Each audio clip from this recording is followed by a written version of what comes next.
What's up, guys? Mark is finally back. I'm just gonna wait for a few minutes. Wait till you guys get in here. Haven't talked to you all in quite some time. I kind of like, basically after the whole solar eclipse thing, I just kind of took some days off.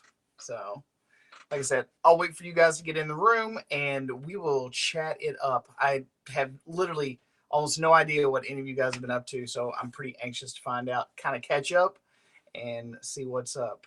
So, like I said, when a few more of you get in the chat room, we'll get started. By the way, did anyone catch Game of Thrones last night? Damn! I knew that they were going to leave it. Billy, how are you, man? I'm doing good. Doing well, doing well. How about yourself? Yeah, last night's Game of Thrones was just crazy. Absolutely crazy. I knew that it was going to be a good cliffhanger, because we're moving into the last season, but I mean, it was too good. I was freaking out. I knew that they were going to save that big scene there for the last, but now we have to wait a whole year, potentially even longer, to get it back. Hey, Michael, what's going on, man? Game of Thrones had me like, whoa. No, I'm not Sky's dad. I am her uncle. Bill John said, doing great. I got to start watching. Yeah, I know. Yeah. If you haven't started yet, you really ought to. So, but yeah, after the whole solar eclipse thing last week, man, I just took the rest of the week off, man. I've been like gangbusters nonstop with either projects or photography stuff and all that. So it's just been one thing after another. And I needed some days off. So as much as I love everybody and love hanging out and talking and chatting and all that, making videos, I just kind of felt like I needed a couple of days off. I felt like that I was banging out one video right after another, and it was really crazy. So anyway, Josh says, "Hey man, switching fully to Fuji soon. Are you really? Nice. In like 3 weeks." Mike says, "Now you need to go out and use that super zoom for some cool stuff, or just sell it." Yeah, I really, as far as the super zoom, and I still got it here. Oh, it's really big. That's what she said, right? I have not decided. I kind of feel like I got it at such a good price. It's almost like maybe I should just go ahead and keep the lens, you know.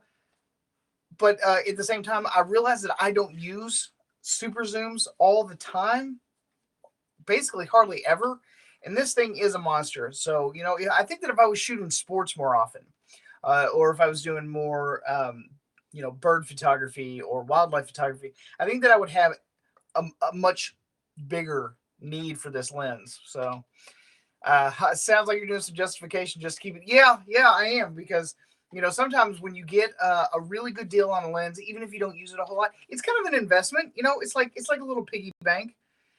Most of these lenses do not lose their value a whole lot. So, if you end up finding one that's in really good shape and you happen to take really good care of your lenses, you know, really, no matter how much you spend on it, you just kind of tuck it away and, use it when you do need it, and tuck it away, keep it safe and clean and all that kind of stuff. And then when it does come time, it's like, man, I could really use some extra cash. Then you can turn around and sell it and get all your money back out of it, or at least for the vast majority, most of your money back out of it. But I will say this. For those of you that have been wondering about this lens, I don't want to say that it performed flawlessly. Okay, so for those of you that are either shooting Fuji, or like Josh says, is about to switch to Fuji, this is a phenomenal lens, but it did not perform perfectly. Even though I got every single shot during the solar eclipse that I wanted, it didn't perform perfectly. Okay, it did have some hunting in a few different spots, which made me nervous. It made me extremely nervous. Okay, so when I first got it, I really tried to practice, because every single lens, no matter what kind, no matter what brand, no matter what focal length, every lens kind of has its own, I don't know, personality. And some of them, when I say personality, they can be like exorcists. Like one minute they'll work really great in a certain scenario, The next minute you think you've got it all figured out, and then they kind of act a little bit wonky. So if you're going to be taking shots, if you're going to be doing any kind of photography with a lens, and you're on a crunch, and you're doing it for a client, you're going to be making money, or it's kind of a once in a lifetime thing, know that lens. Get to know that lens as much as you possibly can. Michael says, so I was going to ask you, were you manually focusing because of the Indy and the Mylar and all of that? Okay. I did not manual focus all of them. What I did is during the Mylar shots, which are the blue toned shots that I took, I felt like I needed to manual focus more so with that than I did with just the Indy filter, which is when the solar eclipse was getting smaller and smaller and smaller. The moon was covering the sun more. I felt like I could do a little bit more of the autofocus, simply because I had closer lines of contrast to put my focusing spot on. So essentially what I did is when I had the Mylar on, I would put a single point autofocus in the corner of like where the sun and the moon were, and I would get it really, really close. And then I would just sort of manually focus the rest of the way out to infinity. But when I took the Mylar off of the lens, I was basically able to just swap back over into autofocus, and I had plenty of slivers. It was a really fine, crescent of the sun left. And I was basically able to put it anywhere along that line, and I had more than enough contrast. I think I do remember increasing the size of my autofocus point maybe once or twice in order to kind of get contrast on both sides of the crescent. And then it worked really well. But yeah, that was one thing that I couldn't practice for. There was no way that I was going to be able to practice for that because, obviously when you're having an eclipse, it only happens every so often. So when I was taking shots of the sun in full, it was basically with the Indy filter, it was with the Mylar attached, and I had to just move the focus point off to the side of the sun and hope that it was dark enough with all of the filters attached in order to get the shot. But other than that, I mean, it worked great. But there were some times when the autofocus would hunt, and I would just basically lay on the button, keep it hunting, moving it back and forth to make sure that it grabbed some contrast. And then I did also make sure that I had it on spot metering so that it would meter for that single point. And then it started to work a whole lot better for me. So for those of you that are wanting to get this lens, I think in normal shooting conditions, and this is just like a little temporary review. It's not like a full review or anything, but I did want to say that it worked admirably. And I don't know if all of you have seen the shots yet of the solar eclipse, but if you look at my past video, I've got a link down in the description that will give you a link to the entire set that I was able to take. I took the sun complete. I took plenty of crescents. I took the totality. I got the diamond ring. I got all of the shots that I had set out to get. And this lens is ridiculously sharp. What's going on, Carlos? How's it going, man? But yeah, this lens is ridiculously sharp. I was really, really surprised at how well the lens did. Sometimes these lenses just don't work that good. You wouldn't expect, I don't know, big zooms with, what is this? I think it's a 4.5 maybe. I can't even remember. I'm pretty sure this is a 4.5. Yeah, 4.5 to 5.6. But the saving grace for this lens, even with that really, it's not like super fast. The saving grace for this lens is that optical image stabilization. I've never seen lens-based optical image stabilization as good as the Fuji stuff is. I really haven't. I mean, Nikon's VR, I don't think was anywhere close. I don't have that much experience with Canon's optical image stabilization. Sony's is pretty good depending on the lens, but I'm being dead serious when I say that this thing looks almost as if it's on a tripod, maybe with the head, with the ball mount a little bit loose. But it's that good. You're able to steady even out at 600 millimeter equivalent on this thing. for those of you that don't like to drag a lot of equipment into the woods and you still want to get those wildlife photography shots or still get those bird shots or whatever handheld, you can do it with this lens. I've never seen optical image stabilization as good as I did on this lens. Again, which makes it really, really hard to sell. Like I said, I got it for a really good price, but I don't know. I could probably make about $150 on it if I turned around and sell it, but I don't know. So did anybody go out and manage to get the totality? Or did you all just get some crescents? I wanted you guys to actually share the photographs with me. So if you took a bunch of shots of the solar eclipse, drop in the comments like a link somewhere to your shots, whether it be on Facebook or Instagram, or Google Photos or just whatever. I want to see what you all were able to capture as well. And also, I mean, if you all basically shot anything else, I'd like to see that stuff too. You guys don't share enough with me. Jillian says in Scotland, so didn't see it. Oh, that sucks, man. This was absolutely amazing. I lived only about an hour and a half away from Totality, the Path of Totality. So, I mean, it was an easy drive for me to get there. And surprisingly enough, the next one that's going to be here in 2024 is only about an hour and a half or 2 hours north of me. So I'm going to be attending that one again. I didn't think that it was going to be around for another 100 years. So lucky me, I guess. Assuming everything goes well, because I will be at that one. I've already started making plans, which is another reason I've been trying to justify keeping the lens, so I don't have to buy it again in the future, because I may not be able to buy it again at that good of a price. And I love to do lunar photography anyway. I absolutely love shooting full moons, and honestly, I'd like to get a longer lens so I could really capture all that detail. But yeah, those instances are the one thing. It's the one thing that makes me want to keep it. I mean, you just can't do it with a 200 millimeter lens. It's just, I mean, you can get a decent shot, and then the resolution is pretty good, but I don't know. There's just something a whole lot different when you're able to like zoom in 400% and start seeing craters and shit that you weren't able to see with your 200 millimeter lens. So I don't know. It makes it really rough for me to try and let it go. Ooh. So anyway, but yeah, if you guys ended up grabbing some shots of the solar eclipse, don't forget, drop those down in the comments. I would love to see them. Josh says, I'm going to start with the 23 millimeter f2 and the 35 f2. Eventually going to get the 56 f1.2. Yeah, as a matter of fact, I had both of those f2 primes, and I've sent them back.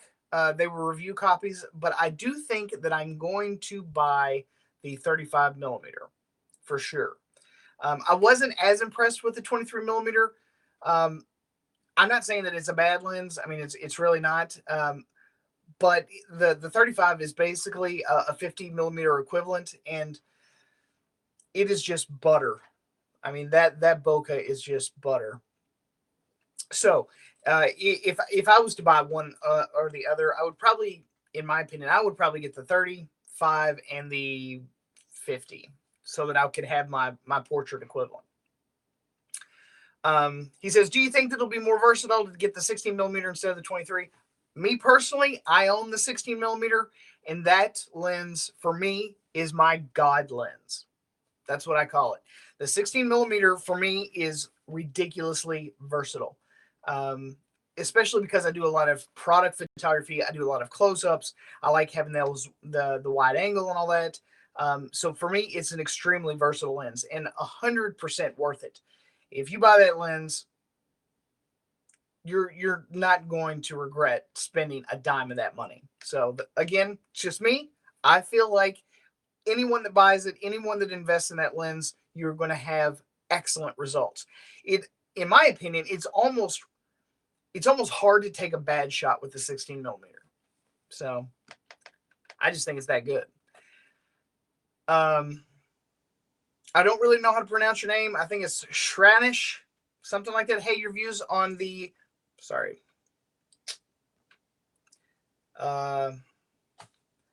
Hey, your views on the Nikon D5600. I'm planning to buy it, and the Tamron 17-50. Sorry, man. I don't really have any opinion on Nikon. I left Nikon about 2 years ago.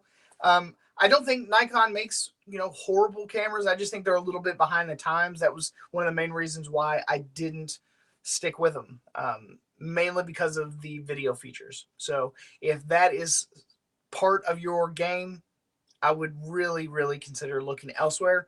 But if it's just stills, Nikon is one of the best camera companies to go with, mainly because of dynamic range. But I have no experience with the 5600. I couldn't tell you. But I did hear that the new Tamron was pretty fantastic. Carlos says, dude, I've been waiting for either you or Eric Marks to compare the 16 with the 16 to 55. I don't have the 16 to 50. I have the 18 to 50. So, and I'm probably not going to pick up the 16 to 55. That is the kit lens, is it not? Yeah, either which way. I have seen a couple of people say that they're, close in focal range. I think that the 16 to 55 actually has, I think it's a tighter crop on the wide end. Not by much, but enough.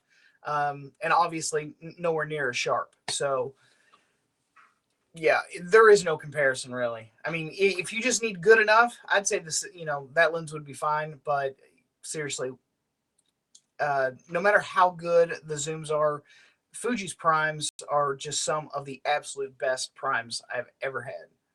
So, bold statement, I know. And speaking of Eric Marks, I checked out his new video on the photo printing, and every single time he does a video, I swear to God, I end up spending money almost every damn time. It's like, I'm trying to save money. I've spent so much money here lately. I'm trying to save some. So between the lenses and the filters and the camera gear and all this new stuff, I'm trying to save some money. As a matter of fact, I'm seriously thinking about having a garage sale.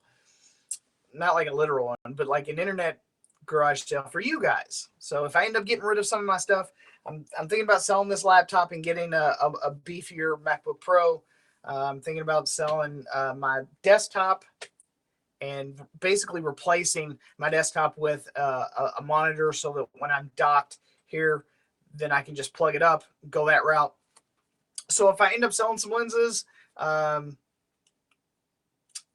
or maybe some extra camera gear, I'm seriously kind of thinking about maybe, just maybe, getting completely out of the Sony line, at least in the hundreds. I really want Sony to come out with like an A5100 replacement with a microphone jack. If they did that, I think that I would probably get rid of all the other Sony cameras that I have and just buy that as like my main video / vlogging camera in combination with my phone and an action cam. I think it would be pretty well covered. I don't do a lot of cinematography or videography for clients or anything.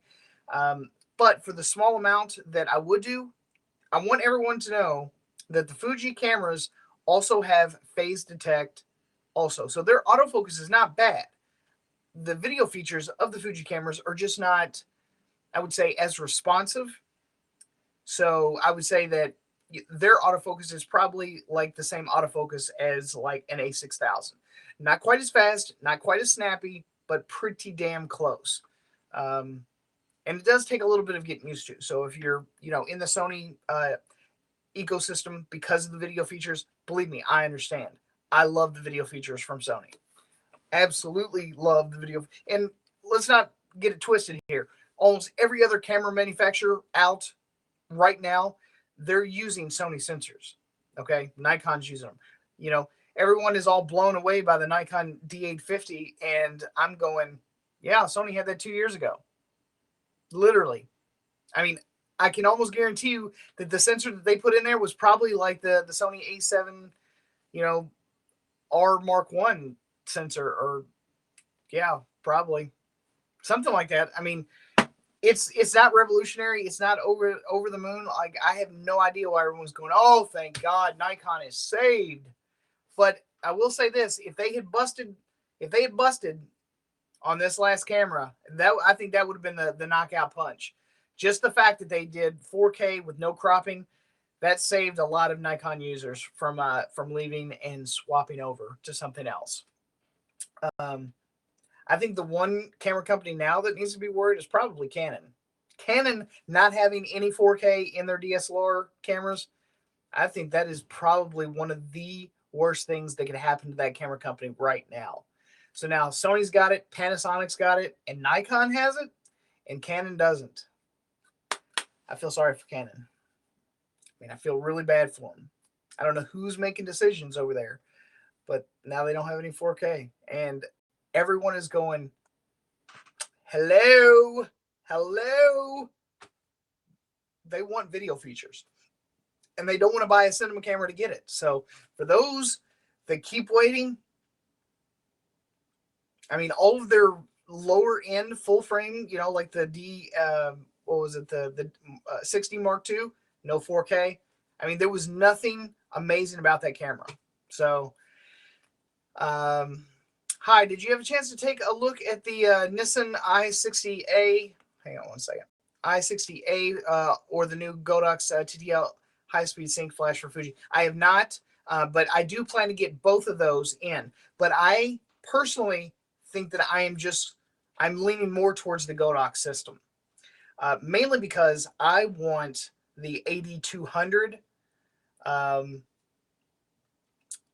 think that I'm going to get those just because they have higher output, and I just think that they're probably going to be a little bit more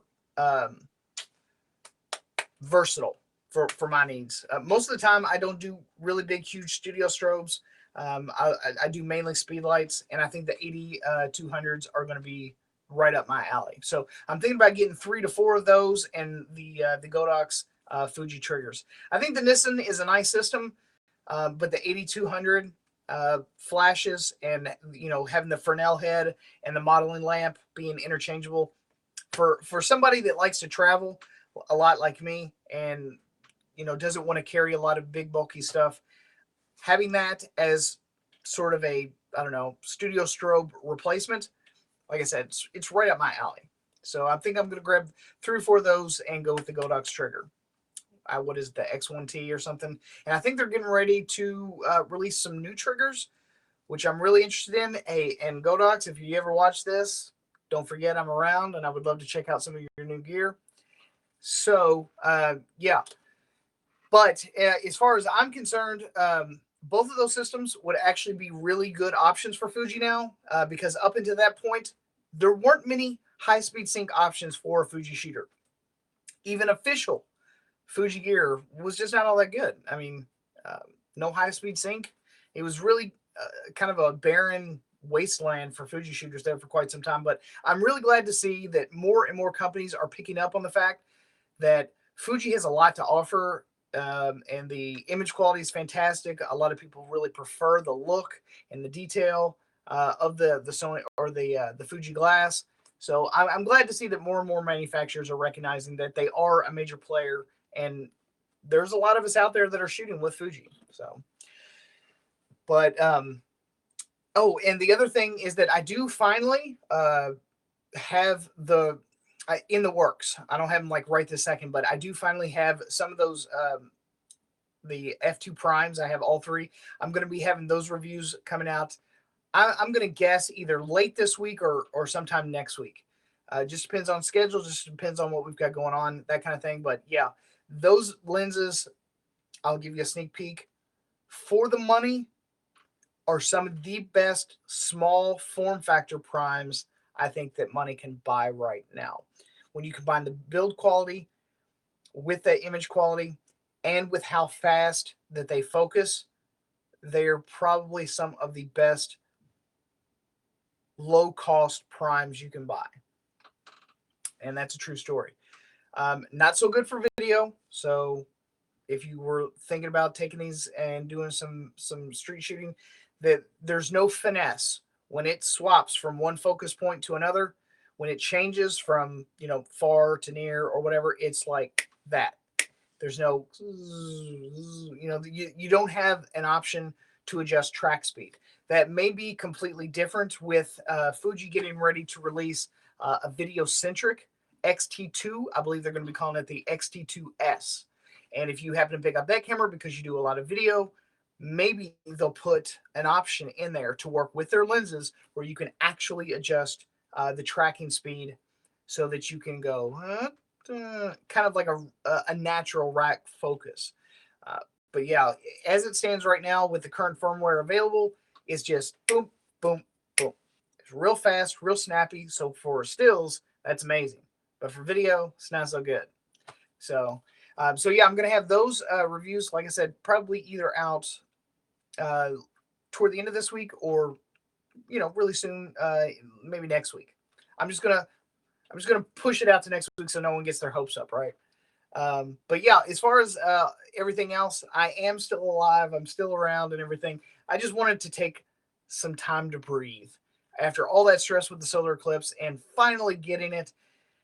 And then coming right back and then editing that video and releasing it last Tuesday. I just wanted to give myself some days off so that I could, you know, kind of catch up on some sleep, rest, relax, you know, do some stuff around the house, do some yard work, just do some, you know, normal non-photographer stuff. So it was really nice.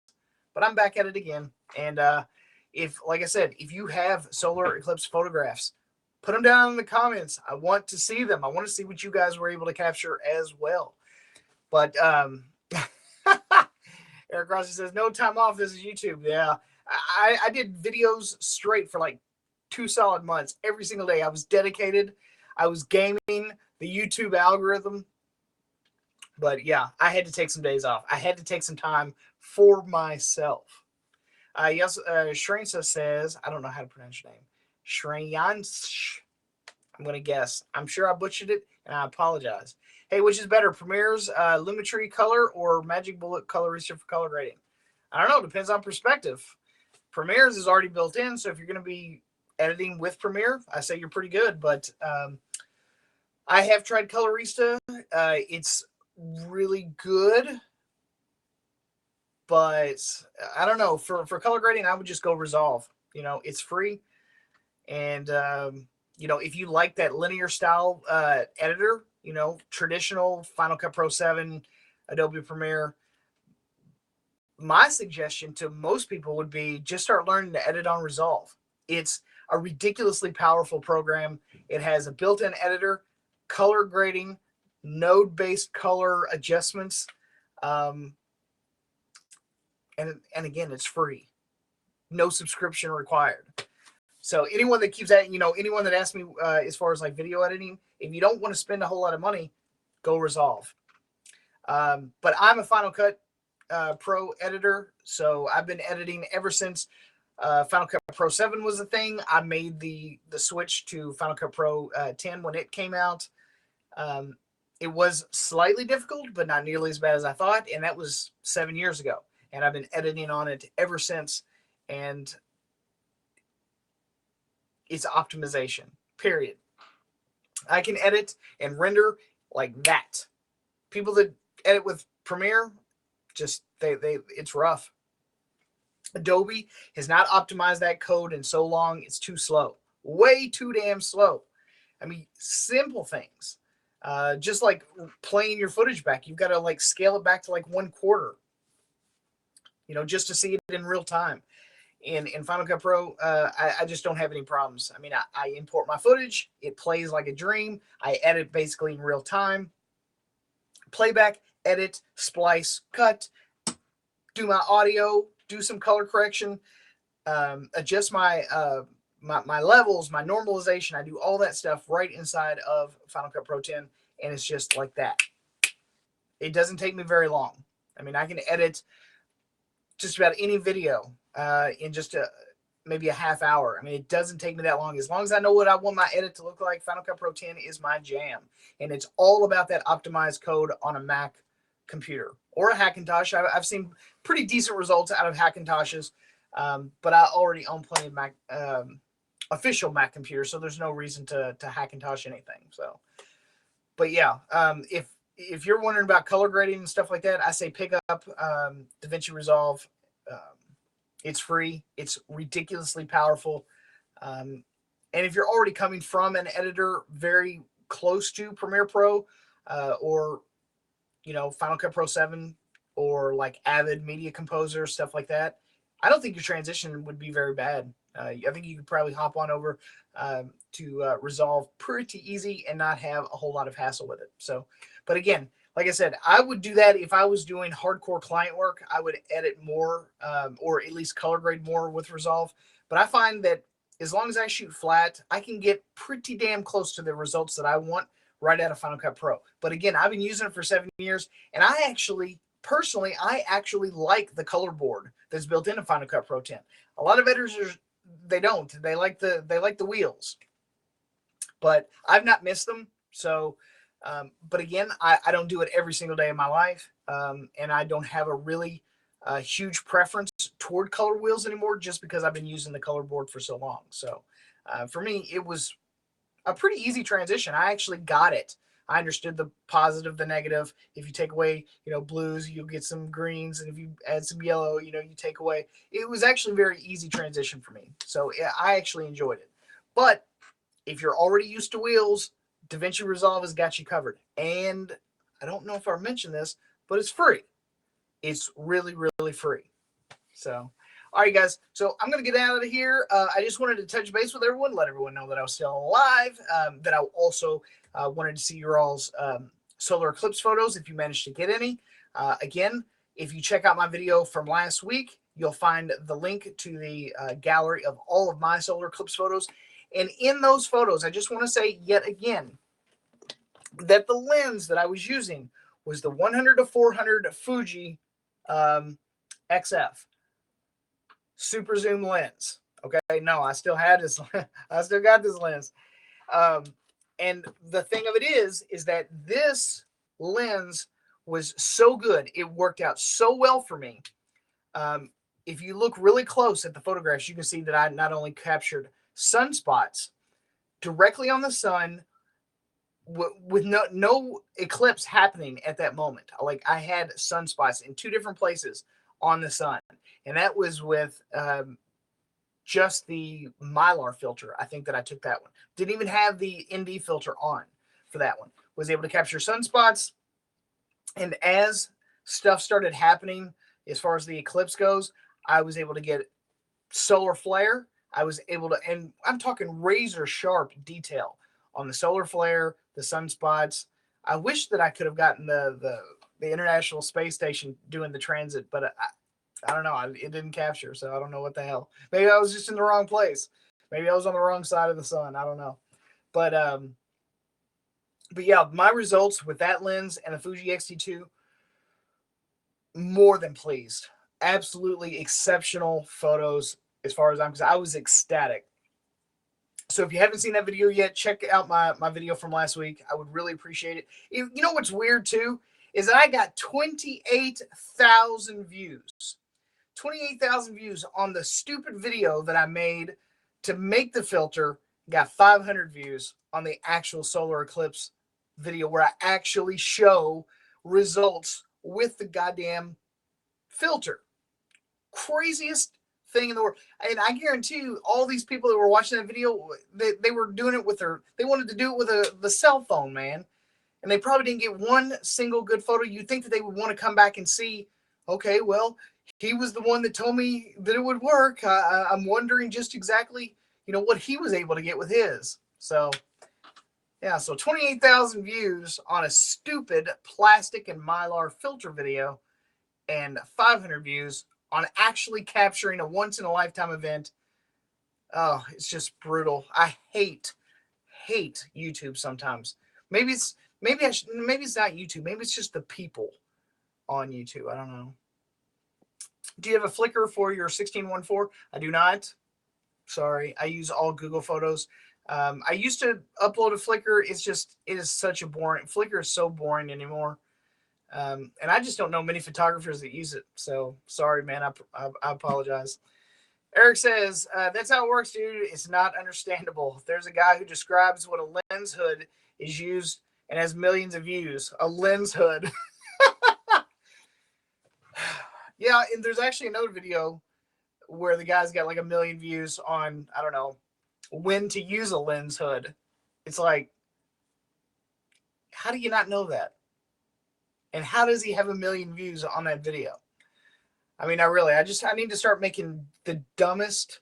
I don't mean dumbest. I'm not trying to offend anyone about being ignorant. There's a difference between being stupid and ignorant. If you're ignorant to something, that just means you don't know it yet. But yeah, I mean, I really should maybe cater more to the absolute beginner. How to put on lens hood. maybe I would get, you know, a million a million views for that video. Yeah, but if I ever do anything like really amazing, like a solar eclipse or you know, I've behind the scenes vlog, a full length photo shoot or something like that, nothing, nada. If it's not gossip, if it's not like rumors, if it's not like gear centric shit, no one cares. Nobody cares unless you're Peter McKinnon and then everyone's on his jock, or if you're Tony and Chelsea, the dynamic duo. So other than that, if you're any other photography YouTuber, you can just go ahead and be happy with your 800 views per video. I'm not bitter. I'm really not. I honestly, I don't care. I really don't. But it is a little mind boggling that people are literally talking about, like Eric said, lens hoods and hundreds of thousands of views. It just absolutely blows my mind. Eric says I'm bitter. Dude, you should drink more. It helps. Or, you know, all right, there is one person on the YouTubans. Jillian says, except you are bitter, but those 500 people are the best people. That is the truth, my friend. Totally not bitter, but there is one YouTuber that actually does make me just a smidge bitter, and that, oh my god, that has to be the Angry Photographer. And not because I don't think that he's a wealth of information. I think the dude, he knows his shit. He knows his shit, but I'm just going to say it. All right. So if y'all are snitches, y'all just keep this shit to yourself. He's not, like, in my opinion, there is no body of work of his that you can go and look at. I'm not saying that he doesn't have it. I'm not saying that it's not available. Everything that he takes, they're just quote unquote test shots. Hey, I'm going to take some test shots with my $6,000 GFX. Here's some test shots. It's like, show us some final product. Do you have any, sir? Do you have a portfolio? Do you have an online gallery? Has your work ever been featured anywhere? You know, anyone can take a $6,000 camera and take test shots. That is not the end of a photographer's job. Lighting, composition, all that shit, that's the first part of a photographer's job. The second part is editing that photograph and making it into something that is a deliverable product to the public first or to a client. Okay? And I have not seen any of that second part. Like I said, anyone can go out here and take a test shot. But it is that follow-up to said test shots that really, I don't know, make or break a photographer's work. Because really, if you don't do anything beyond that, most of it they're just snapshots. I mean, and that's just, again, I'm not trying to bust his balls. I think he's a wealth of information.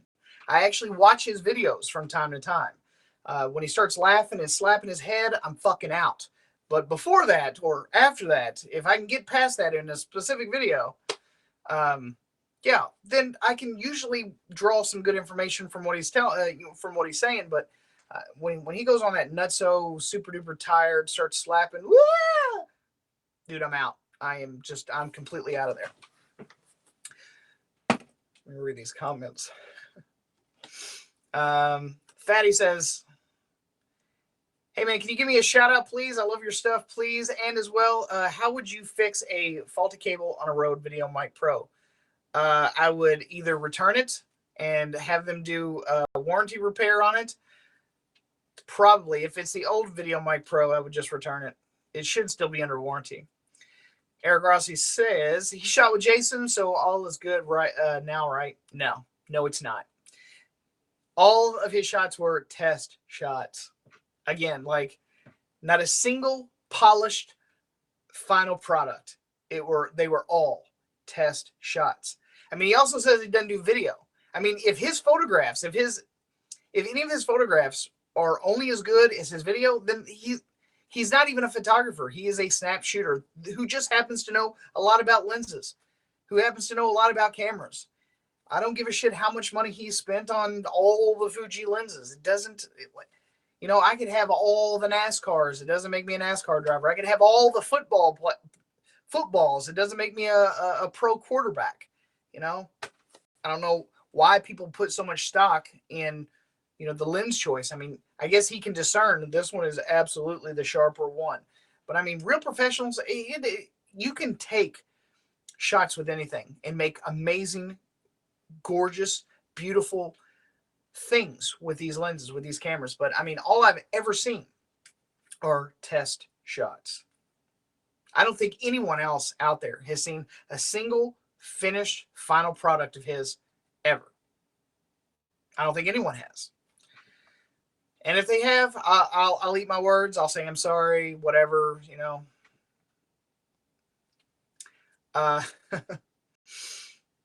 Ryan says, wait, we are need to do more than take pictures. Yes, you do. You have to do more than just take the pictures. David Johnson says it's easier for him to criticize Sony or any other camera brand than to produce any work, since it requires to actually him to focus on photography. He's a coach. He called the 16-1.4 a god lens too. It is. I mean, that I will agree with him. I don't know exactly what his other recommendations might be, but I have heard, and this is from my experience and the collective experience. You know, Amazon reviews really are a good thermometer for how well not only a lens is built, how well it performs, how well its characteristics are, stuff like that. So you don't necessarily need to listen to me or, you know, the Angry Photographer or Tony and Chelsea.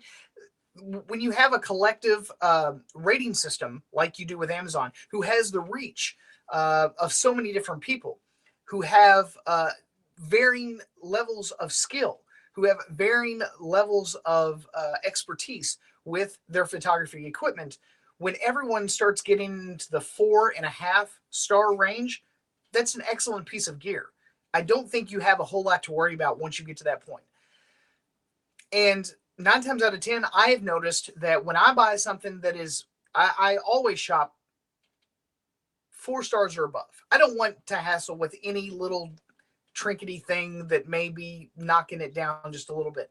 When it gets up into the hundreds of reviews and we're up and around 4 stars, I'm going to assume that it's a pretty good lens or a pretty good piece of gear in general. And the only thing that would not make it so would be personal preference, whether it fits my particular way of shooting. Maybe it just wasn't comfortable. You know, it would be a subjective con. It doesn't necessarily mean that the piece of gear is crap. It just might mean that it's a subjective con for me personally. So that's where I think the distinction starts coming in. As far as, you know, actual image quality or resolution or rendering or the bokeh or the color rendition, anything like that, I don't think that most of us have to worry too much about most lenses these days. You may not get, you know, really good pop.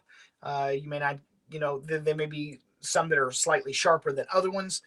But as far as just literally going on Amazon, picking up a 4.5 star lens and it just being dog shit, I don't think that it would actually happen. It would literally be a subjective con at that point. Eric says, you heading to Photo Plus this year? I'm planning to. I want to get up there, if nothing else, just to hang out with you. We ought to get Ted to come up there and do a 3-way together. You want to do that? Oh, yeah, baby. But anyway, that's the only quote unquote photographer on YouTube that makes me bitter, because I know that he doesn't shoot. I mean, he might shoot. He might pull the trigger a lot on his cameras, and he may pixel peep to determine which one is sharper or which one has a little bit better rendering or contrast or whatever, but he's not a photographer. I mean, photographers are generally, when they take an amazing photograph, they are proud of that photograph and they put it on stuff. You know, they put it out into the world to see. He doesn't do that. He likes to talk. I think he likes, I mean, honestly, I think his YouTube channel mainly was started because after his wife passed, he didn't have jack shit to do. I mean, I'm not trying to be harsh. I mean, I've been watching Ken for a long time, and he only lives about an hour and a half away from me. I have nothing against the guy. You know, I literally, it's just low quality production value. I mean, on every single video, and it's just him talking. And maybe people just like to hear talking. I don't know. Maybe I should just just blows my mind. But yeah, when you're putting out 4 and 5 videos a day, when you have literally nothing else to do, I mean, I'm sure that you're going to start drawing in. You're going to attract more people. The more subjects that you hit on in a day, yeah, I think that you probably get a lot more viewers coming in and checking them out. So yeah, it's kind of hard not to, you know, rail on someone, bang on someone's drum when you're putting out 4 videos a day on all different types of topics. So Eric says, actually, I think he is. Okay, cool. Yeah, maybe I'll try and get up there. He says, I have Thursday and Friday to go. Sweet. Then that means you're what? You're going to be off on the weekend too? Carlos says, the best college professors aren't really the best ones to go out and do it. Yo, that's true. But then again, that's not necessarily always the case. I think that, you know, sometimes they were, you know, sometimes people that teach, you know, they were professionals. They actually did what they did and then stopped doing it as much so that they could take time out to teach other people. So, you know, that's essentially what I think most of the YouTube photographers do. Either they work a lot because they're still in the business and they don't get a chance to put videos out very often, or they don't work at all in the profession and they put out 5 videos a day. Maybe I'm wrong, but I don't think I am. I could be wrong, could be way off, but I don't think that I am. All right, guys. So anyway, my mom is going to be stopping by here in a little bit, and I want to see her, and she wants to see me. So I love my mama, and I'm going to be hanging out with her for the rest of the afternoon. So thank you so much, guys, for stopping in and hanging out with me today. And don't forget, if you took shots of the solar effing eclipse, drop those links down in the comment section below to let me see them. I have my links in the video that I put out last week. So if you haven't seen my video yet of me capturing the solar eclipse, go check it out. Thumbs up that shit. Leave me a nice comment. I got 28,000 views on the filter, but 500 views on the actual video. What the F? I'm out, guys. Peace.